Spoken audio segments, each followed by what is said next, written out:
Olá, muito boa tarde e seja bem-vindo a mais um episódio, a mais um momento de partilha aqui do projeto 1730. O projeto 1730 que procura trazer aqui à comunidade lusófona o que melhor se escreve em Portugal, com autores portugueses, sobre gestão, economia, marketing, entre outros temas. É hoje meu convidado, o Ricardo Parreira, para falarmos sobre o livro Gestão Descontraída, mas Profissional. Portanto, se este tema lhe interessa, fique por aí. Seria um gosto meu e do Ricardo termos também de sua companhia e podermos também, aqui neste final de tarde, podermos conversar, o próprio tema diz, de forma descontraída, descomplexada, aqui com o Ricardo, e sim, também com a oportunidade super especial que tenho dado em todos estes eventos de poder ter este livro. É verdade. Ao longo deste live irei explicar exatamente como é que pode ter este livro também e poder, este fim de semana já começar, fim de semana de Páscoa, começar a ler já muito rapidamente essa mesma boa leitura do qual recomendo. Ricardo, antes de mais, é um prazer imenso receber-te aqui neste meu espaço aqui intimista com tantos autores e, claro, não poderia deixar de ser de também incluir aqui neste leque aqui restrito de autores para podermos aqui falar um bocadinho para a minha e para a tua comunidade, certamente, de todos que se irão juntar aqui nesta sessão, quer no LinkedIn, quer no Facebook ou no YouTube. Portanto, são os 3 canais onde nós hoje vamos estar aqui a transmitir. Ricardo, um forte bem-aja, seja muito bem-vindo. Obrigado, Pedro. O prazer é totalmente meu. Eu adoro falar sobre estes temas, falar sobre gestão, falar sobre como é que nós podemos melhorar a nossa vida, mesmo individualmente. Por isso, é um prazer estar aqui contigo outra vez. E vamos lá conversar sobre este tema que tangente. Estivemos há muito pouco tempo, exatamente também aqui por estas paragens, na altura, a convite, desafiados aqui pela Câmara de Comércio e Indústria Portuguesa, que nos desafiou a falar de um tema que também nos é muito querido, o tema do CEO Branding, e, portanto, tivemos a oportunidade também de partilhar com uma audiência também bastante grande esta mesma, digamos, sobre este mesmo tema. Hoje, a conversa é outra e é para falarmos aqui sobre o livro.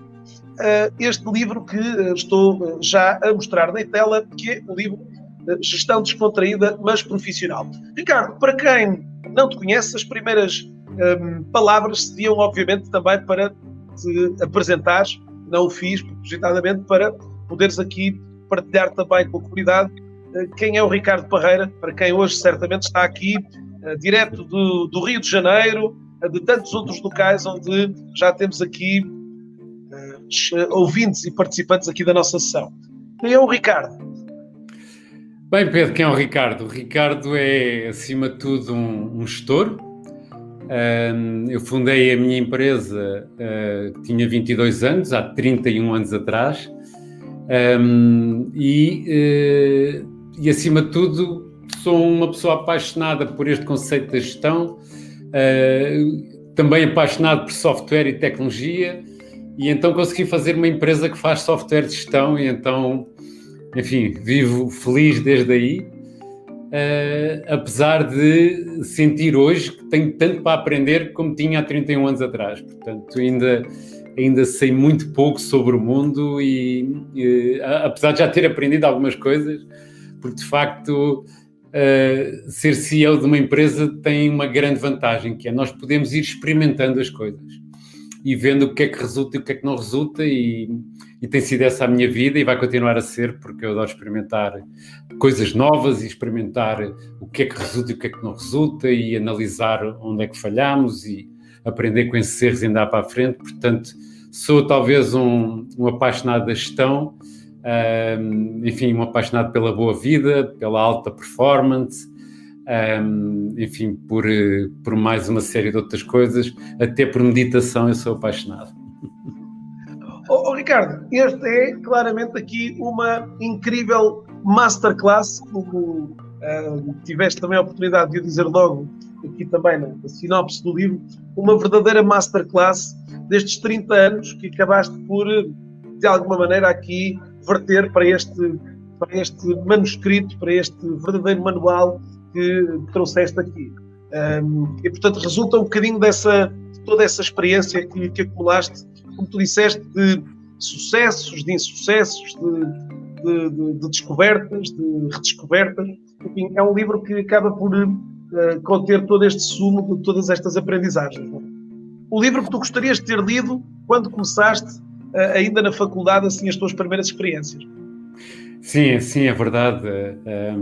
Houve tantas asneiras que eu fiz que podia não ter feito.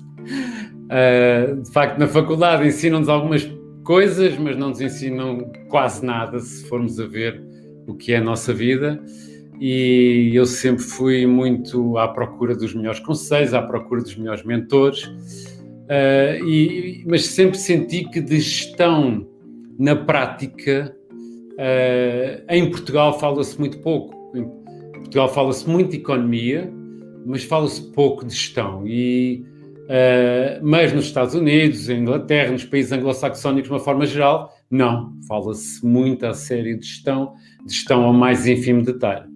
Então eu vejo muito a gestão como uma ciência e trato a gestão como uma ciência que tem boas práticas estudadas, boas práticas de como implementar uma série de iniciativas que trazem mais rentabilidade às empresas, mais felicidade às suas pessoas, e eu senti falta disso em Portugal, falta de livros muito orientados a deixa cá aproveitar esta ideia e implementar na minha empresa.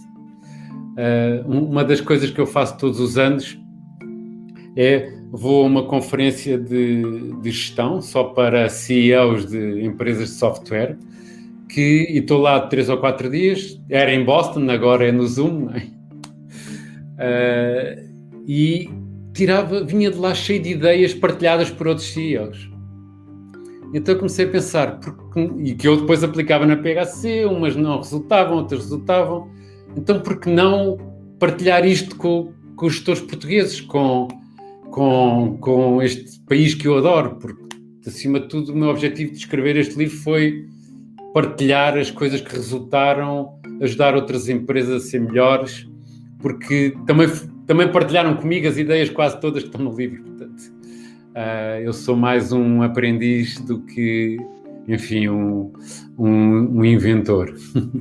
Como tu disseste, uma experiência que de alguma forma um bocadinho disruptiva neste sentido de termos um CEO a abrir literalmente o jogo e a abrir, no fundo, também um bocadinho os seus segredos. Enfim, há hoje, felizmente, cada vez menos, mas uma ótica de que o segredo é a alma do negócio, portanto, não vou partilhar todos estes contextos, portanto, não vou fazer aqui um livro aberto sobre todas estas coisas, e, portanto, essa cultura, aqui também com o livro, foi também aqui quase que um grito também à comunidade lusófona para perceber que, de facto, provavelmente ganhamos mais nesta partilha do que ganhamos, como aliás, disse também deste exemplo desses eventos internacionais, onde também colhes aqui, no fundo, essa experiência, essa dádiva, exatamente com esses CEOs à escala global.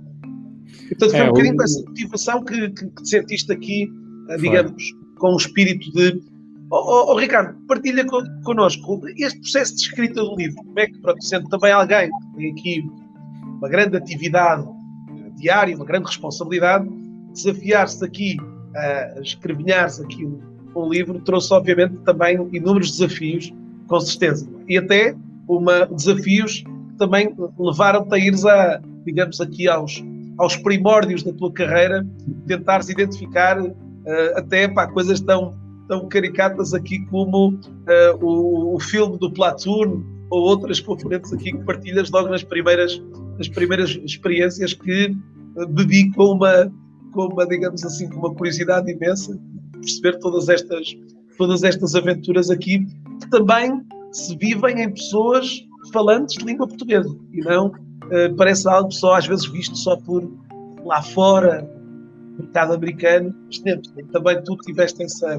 Então conta-nos lá um bocadinho desse processo da escrita do livro. Olha, o que eu te posso dizer é que antes de escrever o livro eu tinha imensa vontade de escrever o livro, mas pensava, mas vai ser uma seca incrível, eu vou sofrer imenso, porque eu não sou escritor, não é? Eu não sou não sou propriamente um romancista. Tinha aquelas ideias todas e pensei, isto vai ser mesmo difícil. Depois comecei a perceber qual era o ângulo em que o livro podia ser escrito, e como eu adoro cinema e aqueles filmes todos que eu ponho no livro conectam-se com as áreas em que eu fui trabalhando. Quando eu vi pela primeira vez o Wall Street, eu fiquei completamente encantado com aquela dinâmica, e então Wall Street foi logo um filme que me inspirou, e outros. Até houve um filme que me inspirou ao que são as instalações da PHC que vão abrir em breve, e então resolvi conectar as várias áreas do livro que eu queria partilhar com filmes que eu adorei, e isso tornou a escrita muito gira. Demorou 1 ano e tal a escrever. O livro foi um livro duradouro, mas a partir de certa altura comecei a gostar imenso. Tirava às sextas à tarde para escrever, para este processo de escritura do livro, e passado 1 ano e tal ficou pronto, e gostei imenso do resultado, porque é mesmo um livro daqueles que eu gostava de ler, cheio de ideias concretas, cheio de ideias práticas. Gostavas de ter lido quando começaste, não é? Gostavas de ter lido quando começaste. Exato, sim, claramente. Eu leio imenso sobre gestão, é uma das áreas que eu mais estudo, áreas específicas da gestão, já não tanto generalista, mas muito aplicadas, e sempre pensei, mas que ideias é que há para uma empresa portuguesa que vive em Portugal, apesar de nós sermos uma empresa multinacional, estamos em 5 países, mas somos uma empresa totalmente portuguesa e de origem portuguesa. Que ideias é que há que eu possa aplicar aqui, que me tragam mais produtividade, mais felicidade, mais... E esses livros é raro encontrar, e então escrevi o livro que eu gostava, Ricardo, de ter lido. Já para quem queira conhecer algumas das preferências livrescas do Ricardo, a última parte do livro tem uma provocação para cada mês do ano. E, portanto, lanço também essa curiosidade de perceber que 12 sugestões é que o Ricardo traz. Só vos posso dizer que a sugestão de abril está ligada com o Sr. Steve Jobs. É a sugestão número 4 do livro do Ricardo, entre tantas outras leituras muito interessantes, algumas provavelmente já revisitadas por algumas das pessoas que aqui estão a assistir, mas muitas outras até descobertas também aqui destes caminhos hoje aqui errantes pelo mundo dos livros, de facto, quer dos livros, quer dos filmes, como o Ricardo também já teve a oportunidade aqui de falar, que de facto nos deixam aqui tremendas influências. Ricardo, sistematizaste aqui esta construção da escrita em 3 pilares fundamentais. Queres falar um bocadinho sobre esta organização do livro, sobre estes 3 pilares, estas 3 partes que no fundo compõem o livro? Sim. Essa foi a parte mais fácil, porque é assim que eu organizo um pouco a minha vida, é com essas 3 partes. Porque este livro não é tanto um livro só sobre como gerir a empresa, é também como gerir a mim próprio e como gerir uma equipa. E então dividi o livro em 3 áreas. Primeiro que tudo, como é que nós nos gerimos a nós próprios? Eu, como CEO, as pessoas estão na expectativa, toda a gente que trabalha comigo, os 200 e tal PHCs, os nossos parceiros, os nossos clientes, estão sempre na expectativa que eu estou em alta performance, que eu tenho a capacidade para ter uma boa capacidade de decisão, tanto às 5 da tarde de quinta-feira, como às 10 da manhã de segunda. O que isso quer dizer é que um gestor hoje em dia, para manter alta performance, tem que se focar em ter alta performance. Então a primeira parte do livro é todas as dicas que eu sigo, todos os hábitos que eu procuro ter para conseguir manter este nível de alta performance, para estar sempre à altura dos acontecimentos, para conseguir sempre dar uma resposta ao nível que que as pessoas precisam, que a equipa precisa, e há uma série de dicas que nós podemos trabalhar. Às vezes há coisas muito práticas. Por exemplo, hoje em dia nós vivemos este mundo da distração. Talvez um CEO ou um gestor em qualquer área, ou um líder em qualquer área, é distraído constantemente. É distraído pelos seus dispositivos, é distraído pela sua equipa, por tudo. Mas, quando nós estamos muito distraídos, nós não concretizamos nada, não nos concentramos, não fazemos aquilo que eu chamo de deep work, não pensamos estrategicamente, porque é muito difícil. O que significa que foco talvez seja, ou a capacidade de o ter, talvez seja um dos pontos-chave para qualquer gestor estar ao mais alto nível. E então eu no livro explico uma série de dicas para termos mais foco, para melhorarmos o foco, para conseguirmos tornar o foco uma constante e não algo extraordinário. Enfim, entre outras coisas. Até porque... Ricardo, que de algumas destas componentes, a parte também interessante todas estas sugestões e todas estas recomendações têm muito a ver com o verdadeiro princípio do walk the talk, não é? Do estar a escrever, mas um escrever, digamos aqui, com profunda vivência também sobre aquilo que estás a professar. Não é? Hoje às vezes é muito fácil de escrever alguns contextos aqui, mas dar de alguma maneira aqui também um contexto muito pessoal, demonstrando um bocadinho sim. Esta é a estratégia, aliás, só para te dizer, Ricardo, que o primeiro, digamos, encontro aqui do projeto 1730, estive em janeiro, foi com a Isabel Canha e com a Maria Serina, com os segredos dos grandes profissionais do alto desempenho. E, portanto, foi logo também, onde elas entrevistaram 52 personalidades, mostrando aqui um bocadinho também o que é que, digamos, do sucesso por trás de o que é que cada um, de alguma maneira, digamos, tinha ou tinha que tinha desenvolvido para atingir o sucesso que tinha.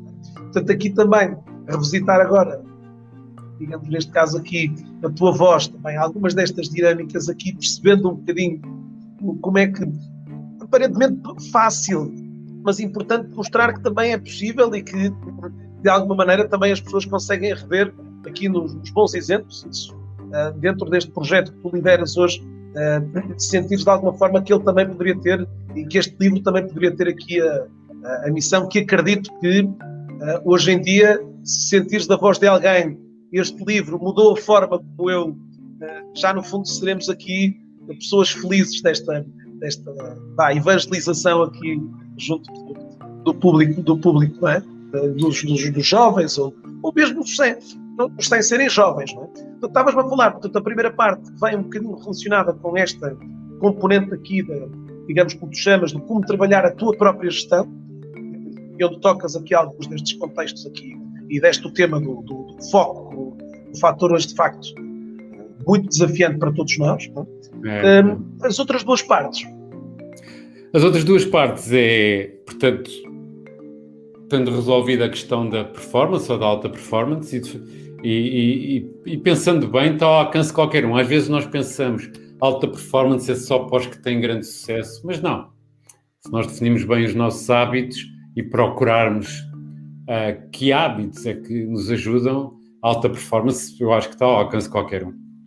Depois, a segunda parte, que para mim é muito importante num gestor ou em gestão, é liderar uma equipa. E o que eu escrevi nesses vários capítulos é uma série de técnicas que eu tenho vindo a aplicar e que beneficiam imenso o trabalho em equipa, o desenvolvimento da equipa, o conseguir que a equipa queira dar o máximo de si própria. Eu tenho muito esta visão de que o meu trabalho é mais apontar o caminho e dar autonomia às pessoas para lá chegar, e enquanto elas vão no caminho tentar desbloquear tudo. Portanto, é uma espécie de líder que está ao serviço da equipa para lhes tirar os obstáculos e eles, com o seu talento, darem o máximo para atingirem uma visão que eu tive ou que a Comissão Executiva da PHC teve, ou o que for. Dito isto... escrevi uma data de dicas que ajudam muito a que as equipas realmente voem e consigam ir muito mais longe, com autonomia, comigo fora do caminho. Eu adoro o hashtag sai do caminho para os líderes, porque se as pessoas tiverem autonomia, se tiverem a responsabilidade, conseguem fazer coisas incríveis e eu tento muito desenvolver isso. Para isso é muito importante um conceito que eu explico no livro, umas técnicas muito giras que eu aprendi na Universidade de Kellogg de Chicago sobre feedback. Em Portugal, dar feedback é uma coisa muito difícil. Muitas vezes entramos numa espécie de harmonia artificial, que eu só dou o feedback positivo, não dou o construtivo. E então no livro eu explico uma técnica ótima que eu uso para eu obter feedback. Porque o problema é, à medida que nós subimos na escala hierárquica, cada vez menos vamos ter feedback verdadeiro de quem está abaixo na escala hierárquica. Porque tem medo de ser prejudicado, medo de retaliar, medo de haver alguma retaliação, medo de estar errado. E então o que as pessoas preferem é não dar feedback. Portanto, quem está numa posição de liderança, tendo consciência disto, sabe que ou vai atrás do feedback ou não vai tê-lo. Se não o tiver, corre o risco de ser como o rei vai nu, não é?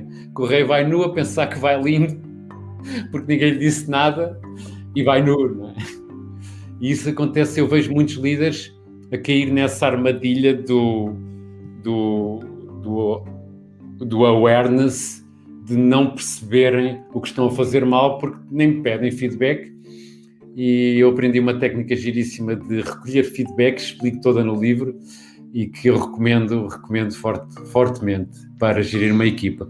Se nós não temos feedback da equipa, se nós não temos capacidade de dar feedback à equipa, raramente a equipa funciona bem.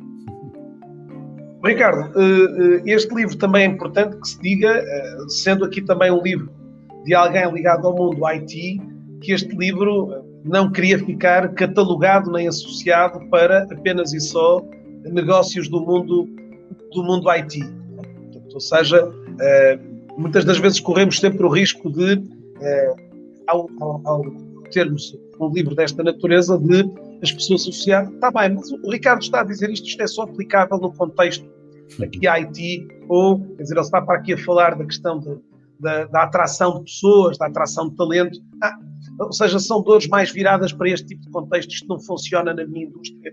O livro, a percepção que eu fiquei foi exatamente ser um livro muito inclusivo, não é? Muito inclusivo de todos os setores e áreas de atuação. Portanto, não te deixaste aqui contagiar aqui para que ele ficasse agarrado a este contexto aqui mais técnico.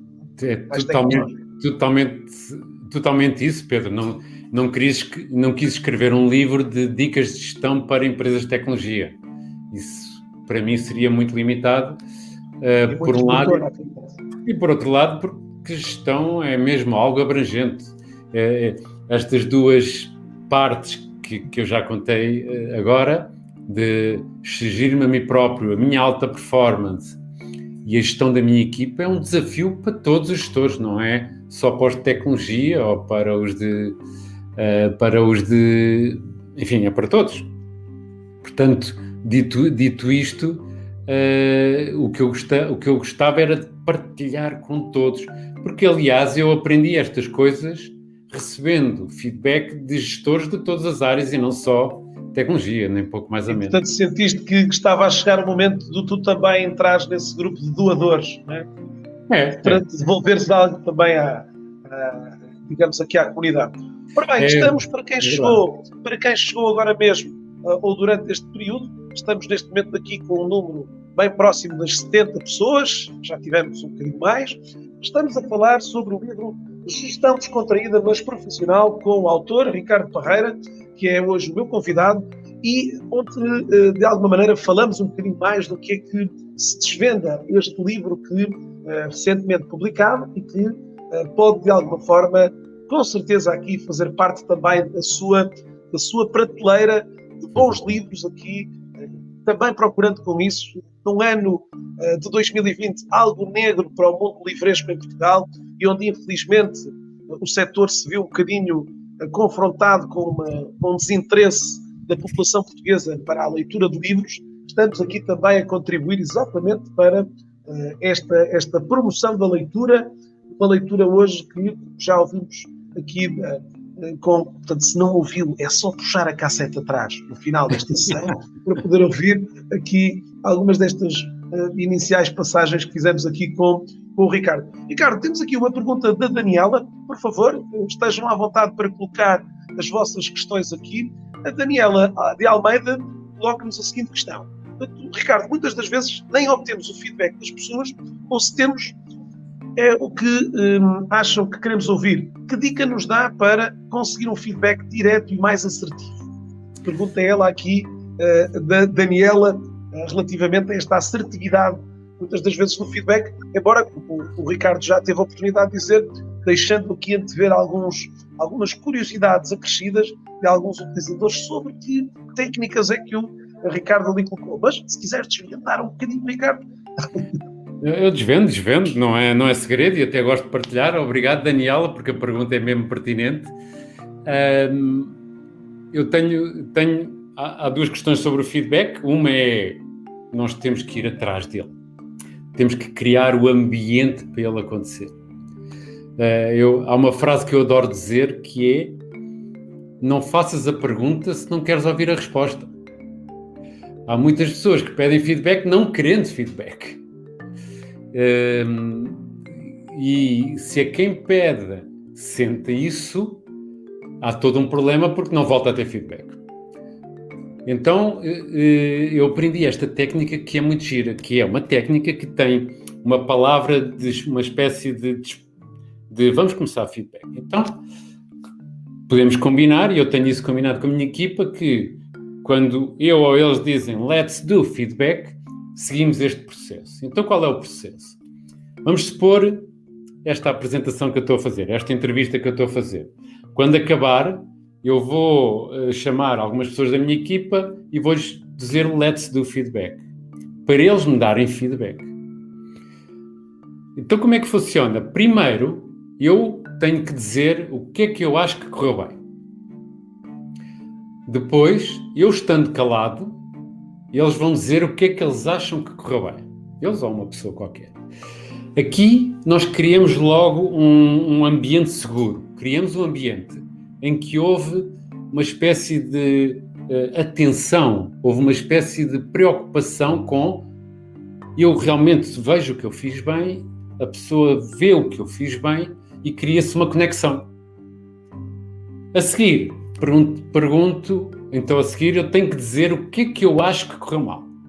Eu próprio vou ter que dizer de mim próprio, perante a pessoa, o que é que eu acho que correu mal. E a pessoa, depois diz a pessoa. Como já houve a confiança disputada pela primeira parte, e depois de eu dizer o que correu bem, o que correu mal, eu vou estar muito mais aberto a receber este feedback. Claro que a pergunta da Daniela é, então, mas como é que eu dou feedback a alguém? É combinar este esquema, é ir ter com a pessoa e sobre este assunto vamos então lá falar sobre isto. O que é que tu achas que fizeste bem? E depois a Daniela diz o que é que fez bem. Então o que é que achas que fizeste mal? E a Daniela diz o que é que fez mal. Este conceito, ao longo do tempo, eu tenho um poder incrível de as pessoas realmente dizerem e, acima de tudo, a parte mais gira, as pessoas ouvirem-se. Por isso esta é a técnica que eu explico no livro. Boa pergunta. Pedro, ainda não falei da terceira parte do livro, não sei se queres que eu fale. A última parte que estávamos aqui reservadas aqui para esta componente, que é a terceira componente, que como melhor da empresa. Digamos aqui, wrap-up, vai aqui o terceiro. A terceira parte é mais orientada a CEOs, mais orientada a quem gera uma empresa, porque ao longo do tempo eu senti que havia coisas que eu ouvia falar, mas não sabia realmente o resultado que elas tinham. E houve coisas que eu demorei imenso tempo a aplicar na PHC, que se eu tivesse aplicado antes, tinha sido muito melhor, porque tiveram resultados ótimos. Por exemplo, uma das áreas que eu considero mais importante hoje em dia na PHC é ter uma cultura gerida. A cultura de uma empresa, normalmente quando é pequena, é muito bem gerida pelo fundador ou pelos fundadores da empresa. Mas a partir do momento, aquele momento em que a empresa atinge um determinado tamanho, em que já não são os fundadores a recrutar toda a gente, de repente começamos a ter várias culturas. E se nós não nos preocuparmos em gerir a cultura, nós vamos ter não sei quantas culturas. O que acontece é que eu, a certa altura, na PHC, eu pensava, tal problema do feedback e do rei vai nu, eu pensava que a PHC tinha uma determinada cultura. Uma cultura de inovação, uma cultura de experimentação, de procurar aprender com o erro. Mas comecei a ver uma série de comportamentos que não batiam com esta cultura. E então pedi a uma empresa que faz estudos de clima de cultura para ver, então estuda-me lá que cultura é que há na PHC. E de repente cheguei à conclusão que não havia bem a cultura que eu pensava. Aliás, havia, mas um nicho de pessoas, 1/3 das pessoas eram realmente muito inovadoras, muito com vontade de ter autonomia, vontade de dar o máximo, mas depois tínhamos 1/3 das pessoas com outra cultura completamente diferente, com aquela cultura de eu sempre fiz assim, porque é que eu hei de mudar? Mas as pessoas já gostam disto assim, para que é que vamos alterar isto? Ou seja, pessoas com uma resistência à mudança brutal. E depois um grupo ali no meio destes dois que diz que a inovação é muito importante, que desde que não tenham que ser eles, desde que sejam os outros a mudar, tudo bem. E então de repente eu vi, olha lá, a PHC tem várias culturas. E optámos por, então vamos lá ver que cultura é que gostávamos de ter, que cultura é que, para os objetivos e para a visão que temos para a empresa devia ter, que valores é que devíamos ter, e vamos implementar isto de uma forma profissional. Portanto, aquilo que eu chamo uma cultura profissionalizada. E Ricardo, foste um bocadinho depois à procura de um ADN, não é? O verdadeiro ADN da PHC. Portanto, no fundo, também pudesse ilustrar um bocadinho tudo que vocês de alguma forma tinham aqui, em função deste feedback que vocês, tudo isto que vocês perceberam deste estudo, construir aqui uma coluna vertebral, um ADN que assenta aqui, como tu colocas no livro, em seis valores específicos. Se calhar não iremos aqui adiantar esta componente aqui, mas de alguma forma onde procuras aqui revelar um conjunto de aspectos que de alguma forma conseguem hoje ajudar a impregnar este ADN em todas as pessoas que passam a fazer parte desta grande família. Sim, é verdade. Às vezes nós pensamos, ou algumas empresas seguem aquele caminho de que, ok, vamos estudar quais são os nossos valores, pomos na parede da entrada e isto é a nossa cultura e estão aqui os valores escritos na parede. Isso serve de muito pouco ou de nada. Nós temos que descobrir os verdadeiros valores e depois, de uma forma profissional, encontrar todos os pontos de toque entre a empresa e o colaborador e em todos esses pontos de toque reavivar a cultura, viver a cultura de tal maneira que nem é preciso usar a palavra cultura. De repente, todos nós sabemos como é que nos devemos comportar em determinadas situações e isso ajudou imenso. Só fiz isto, já a empresa tinha 20 e tal anos e tenho muita pena não ter feito logo à nascença, porque isto tem ajudado imenso. Não só a vivermos melhor, não só a atrairmos quem se atrai por este tipo de cultura, como a não atrair as pessoas que não se atraem por este tipo de cultura. Portanto, cultura profissionalizada Ricardo, é uma das coisas. O Miguel Pilimória, um nome assim muito fora de lugar. Grande Miguel, obrigado por estares desse lado. Integrado ainda dentro desta terceira parte, onde tu falas muito de um grande problema chamado rinite aguda, e que, de alguma forma, ele lança aqui algumas boas técnicas que aconselhas exatamente para esta componente aqui da rinite aguda que tu mencionas no livro. Queres partilhar aqui também uma outra técnica interessante aqui para digamos aqui, para este nosso bom auditório hoje aqui, bem composto, salita bem simpática aqui, com 70 e muitas pessoas aqui a assistir a esta nossa sessão? Esta é uma boa pergunta, Miguel Vilimório, sim senhora. As reuniões para mim são uma das melhores ferramentas de gestão que há. Infelizmente, talvez seja a ferramenta mais mal usada que existe em Portugal, mas de longe. Quando eu penso em reuniões em que não houve documentos para ler antes da reunião, então toda a gente chega à reunião impreparada. Quando as reuniões começam um bocadinho atrasadas, vamos só esperar mais um bocadinho que o A ou B chegue. E então estão todos à espera de um. Quando a reunião não tem bem agenda, então de repente tratou-se tudo menos da reunião e depois não acaba a tempo, porque se tratou de outras coisas, porque não seguimos a agenda ou estavam pessoas que não deviam estar. Quando ainda por cima, no fim, não há uma conclusão e tarefas para follow-up, o que é que as pessoas sentem? Uma frustração gigante com reuniões. E então, no livro eu escrevi uma espécie de framework que existe na PHC para termos reuniões que são prazer. Porque o sonho é uma reunião que foi um prazer. Em que... E não verdadeira loucura do Killed by Outlook. Exatamente.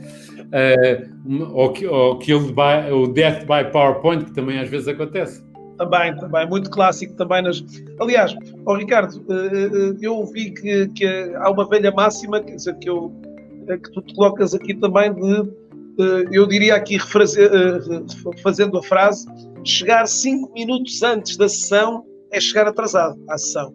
Não permite hoje preparar a sessão convenientemente a quem está, não é? E muitas das vezes aqui torna-te improdutiva e lá está, e frustrante muitas das vezes, pensando, esta reunião poderia ter sido um e-mail. É verdade. Há muitas reuniões que podiam ter sido um e-mail, embora eu também tenho uma tentação grande de ser anti-e-mail. Porque também e-mails por tudo e por nada, e como hoje em dia está estudado que a maior parte das pessoas perde 25% do seu tempo só a gerir o e-mail, não a responder, a gerir o e-mail é também uma ameaça incrível àquilo que eu falei no princípio, que era o foco. Mas essa questão das reuniões, chegar 5 minutos antes às reuniões, foi algo que eu aprendi com um livro que eu li muito giro, sobre gestão em Hong Kong. Em Hong Kong há esta prática dos ingleses, que é a pontualidade britânica, que é chegar ao minuto. Mas os chineses gostam de chegar 5 minutos antes. E é isso que eles interpretam como chegar a horas, é chegar 5 minutos antes. E ao longo do tempo, eu depois comecei a pensar, mas porquê? O que acontece na nossa vida super ocupada é que quando chegamos a uma reunião, ainda estamos um bocado a pensar no que aconteceu, na outra, no caminho, se calhar uma chamada, um WhatsApp. Portanto, nós chegamos a uma reunião e para estar presentes na reunião, para chegar mentalmente à reunião, demoramos 5 minutos. Portanto, por que não chegar 5 minutos antes e ao minuto em que a reunião começa, eu estou totalmente preparado. É um pequeno hábito quase sem significado, mas que faz tanta diferença para quem o faz, porque fica a dominar a reunião sobre os outros que não estão a dominar a reunião. Mas que se todos fizermos isto, a reunião é muito mais eficaz, é mais curta, acontece com conclusões a tempo, acaba on time e saímos lá todos satisfeitos. Portanto, eu adoro esse tipo de reuniões, acho que é uma oportunidade incrível, mas temos que seguir essa pequena framework de fazer as coisas bem feitas. Muito bem, estamos aqui para todos os que aqui se encontram hoje, estamos à conversa com o Ricardo com o Ricardo Parreira. Estamos à conversa sobre o seu livro Gestão Descontraída, mas Profissional. Estamos aqui numa excelente cavaqueira aqui sobre, desvendando um bocadinho daquilo que o livro de tão bom sumo trouxe. Temos aqui mais alguma participação de mais uma pessoa que está a assistir. Portanto, esta participação, obviamente, é muito salutar para nós. Podemos manter aqui também não só esta conversa a dois, mas uma conversa alargada a tantas pessoas aqui. A Sara Bahia. A Sara pergunta que, de alguma forma, fazendo aqui a referência à velha máxima do segredo é a alma do negócio, curiosamente, a área de IT é onde menos isto se verifica. Facilmente consigo partilhar conhecimento, por exemplo, no que respeita à gestão de recursos humanos. Na opinião do Ricardo, a que é que se deve esta abertura? Será que vamos chegar a este estágio também nos restantes setores de atividade? O segredo é a alma do negócio. É a pergunta da Sara. Obrigado, Sara. Essa pergunta é mesmo gira. Portanto, se esta é uma questão da cultura das empresas da IT, ou se efetivamente também acreditas também que pronto, não tens esta visão e sentes aqui um bocadinho pronto, se calhar que outros setores também estarão, ou então, como ela diz, quando será que os outros setores irão, digamos aqui, chegar a esse bom porto, digamos assim, desta maior abertura? Bem, a resposta a isso é difícil, porque o que nós vemos na área de tecnologia é que mesmo a própria tecnologia vive muito à volta da partilha do conhecimento. Mas o que eu sinto é que o segredo de ser a alma do negócio é algo que já está a acabar. Para mim, isso está a acabar. Mas em sociedades mais conservadoras, como às vezes é uma parte da sociedade portuguesa, é difícil porque os gestores têm medo de serem copiados, têm medo que por serem copiados vão ser suplantados e o que nós temos que conseguir é ultrapassar esse medo. E os setores em que há menos medo pode ser o setor do IT, mas de uma forma geral o que eu vejo é nos países onde a gestão é mais moderna há muito menos esse medo. E porquê que há esse medo? Porque uma cultura de uma empresa é incopiável. Não é possível copiar uma cultura. É possível aproveitar umas práticas, ir melhorando a gestão, mas é impossível fazer outra PHC ao lado. O que é possível, sim, é aproveitar algumas boas ideias e ir evoluindo.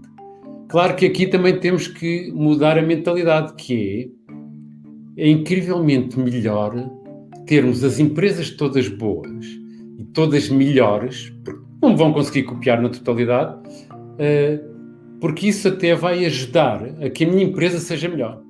Eu tenho esta visão de que a concorrência é uma coisa super interessante, por exemplo, porque nós, para termos a equipa motivada, nada tão bom como uma concorrência forte, que nos diz a nós próprios que temos que ser altamente competentes. Havia um treinador de futebol que dizia: quando eu jogo contra as equipas grandes, eu não preciso motivar os jogadores. Eles estão automaticamente motivados porque já sabem que têm que dar o máximo. Quando eu jogo contra as pequenas, é que eu tenho que fazer um grande esforço para motivar os jogadores.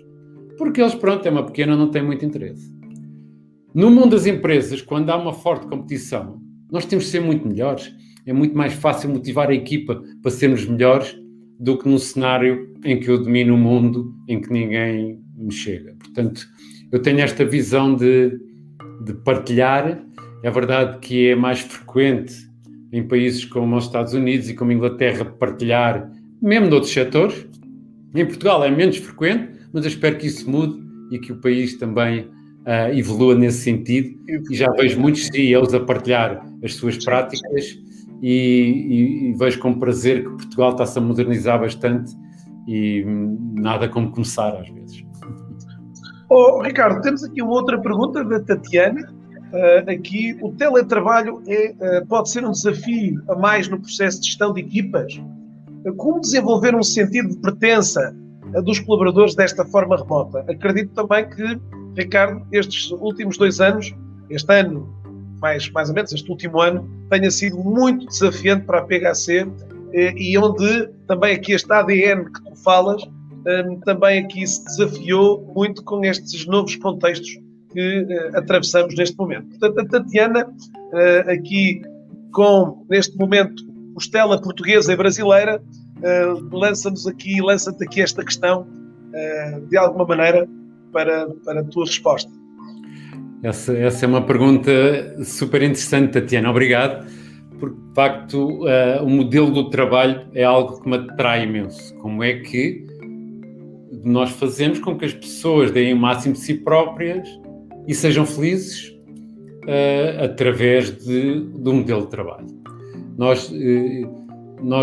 Eu, no livro, que foi escrito muito antes da pandemia, já escrevi sobre este conceito que é o Best Experience at Work, que é um conceito que nós desenvolvemos na PHC de que se nós vimos o trabalho das pessoas como uma experiência, como se fala muito hoje em dia de Customer Experience, que temos que ver qual é que é a experiência do cliente em todos os pontos de toque, mas se nós olharmos para a empresa e pensarmos a experiência de alguém, como é que podemos melhorar a experiência de alguém em todas as frentes, seja em teletrabalho, seja no modelo híbrido, seja a trabalhar no escritório, nós podemos dar um grande salto na motivação das pessoas, na felicidade e, acima de tudo, na produtividade.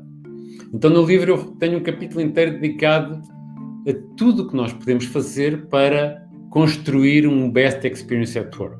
Aliás, nós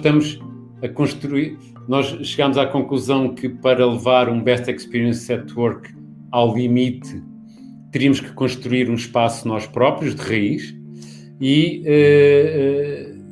é com muita felicidade que eu anuncio que estamos a um mês, ou menos, em abril, portanto, já no princípio de abril, que vamos inaugurar umas instalações novas com todos estes conceitos de Best Experience at Work, com uma série de conceitos que promovem este conceito de pertença, que promovem o conceito de pertença, quer estejamos em teletrabalho, quer estejamos em híbrido ou a trabalhar em presencial. Claro que o teletrabalho tem desafios muito particulares. A PHC entrou em teletrabalho em março do ano passado, saiu durante um mês e pouco em setembro e ainda está em teletrabalho até hoje. Portanto, nós estamos com um ano de experiência de teletrabalho. A verdade é que temos o nível de compromisso mais alto da história da PHC. E tu perguntas, Pedro ou Tatiana, mas como? Em teletrabalho é muito mais difícil o sentido de pertença, é muito mais difícil eu sentir-me engaged, ou como se diz os brasileiros, engajado com a empresa, mas não. Tudo depende das práticas de gestão. Tudo depende se a empresa leva o Best Experience at Work à sério. Nós, por exemplo, aumentámos imenso a comunicação. Aumentámos imenso a preocupação da empresa com a saúde mental dos colaboradores. Nós temos pessoas que trabalham ativamente com as pessoas para saber como é que estão, como é que se sentem. Nós temos uma gestão profissional do estado de espírito das pessoas, fazemos inquéritos constantemente para identificar pessoas que precisam de ajuda, seja uma ajuda normal com as condições que têm em casa, seja uma ajuda de apoio, seja ajuda psicológica. E então, para melhorar o teletrabalho, para melhorar todo esse conceito de engagement em teletrabalho, o que a empresa tem que fazer é um dos conceitos de liderança que nós temos, que é Be Kind and Care. O que é que isto quer dizer? Quer dizer que, por um lado, temos que partir do pressuposto que em teletrabalho, se a pessoa tiver filhos em casa, como está a acontecer agora no confinamento, que é muito difícil ter a mesma produtividade. Portanto, temos que aceitar que vai haver menos produtividade. Quando a pessoa sente que a empresa sente isto, aumenta logo o nível de sentido de pertença à empresa, porque sente que a empresa se está a preocupar com ela. E isto depois tem que ser comunicado e tem que ser falado.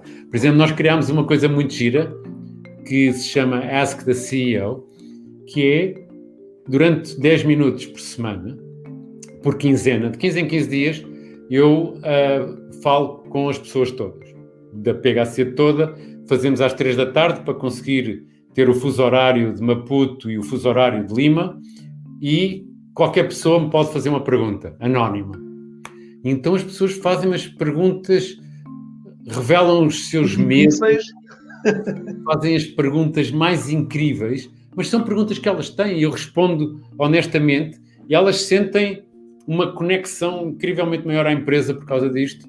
Portanto, é todos estes... Não há uma solução, Tatiana, não há uma solução. Há muitas coisas que temos que fazer e fazer ativamente para manter as equipas que estão em casa conectadas com a empresa. Boa pergunta. Ricardo, temos tido aqui muita gente a participar. Aqui o Rui Bruno lançou-te o desafio, proposto o desafio para falar sobre Trends Innovation, brevemente. O Rui Bruno voltou também a partilhar que estas reuniões, uma ideia para marcar reuniões seria tipo 11 e 3, para ser diferente aqui, não marcar reuniões às horas certas e típicas. A Alda Semedo, realmente a explicação dos 5 minutos faz sentido, obrigado pela partilha.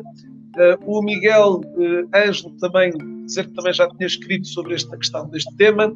Aqui o Luís Gil, grato Luís aqui pelo teu feedback, lança também algumas das perguntas que também já colocaste aqui também, de alguns desafios de motivação da equipa. A Daniela também já participou também, no fundo, uma resposta que também já colocaste também, que já colocaste aqui, e a Sara Bahia também deixar aqui no fundo também o feedback também à questão colocada. Estamos a chegar ao final desta conversa, uma conversa hoje super animada, contou com um excelente participante, que foi o seu caso, que esteve desse lado também a assistir aqui a esta nossa conversa maravilhosa aqui durante estes últimos minutos. Eu, se calhar, estava aqui a ver a pergunta do Rui Bruno e em função também do facto de teres dedicado aqui algum tempo de antena também no livro, se calhar faria desta questão do Rui a última pergunta aqui para ti, e depois pedir-te também aqui um fecho também, portanto, podermos encerrar aqui a nossa conversa maravilhosa. A pergunta do Rui tem a ver exatamente com a função do Happiness Manager na PHC. E o que é que ele trouxe também à PHC, o que é que ele proporciona a uma organização, e, portanto, aproveitando aqui a boleia de também teres, de facto, deixado aqui algum escrito também no livro, deixo também aqui esta desvendar aqui de algumas componentes relativamente a este gestor da felicidade. Bem, essa pergunta é ótima, Rui, obrigado. Nós, desde há algum tempo, temos uma Happiness Manager. Antes da Happiness Manager, era eu, o diretor de recursos humanos, éramos nós os Happiness Managers e toda a comissão executiva, mas nós optámos por ter isto de uma forma gerida mais profissionalmente outra vez. Nós temos este conceito de a felicidade é lucrativa, ou seja, vale a pena investir na felicidade das pessoas. Mas é muito importante perceber de que a felicidade de cada um depende, acima de tudo, de si próprio. Depende daquilo que acredita, depende daquilo em que se foca, depende dos seus hábitos. E nós, na PHC, fazemos formação disto. Fazemos formação e relembramos constantemente deste conceito de atitude para a felicidade. Que a minha felicidade, depende de mim próprio.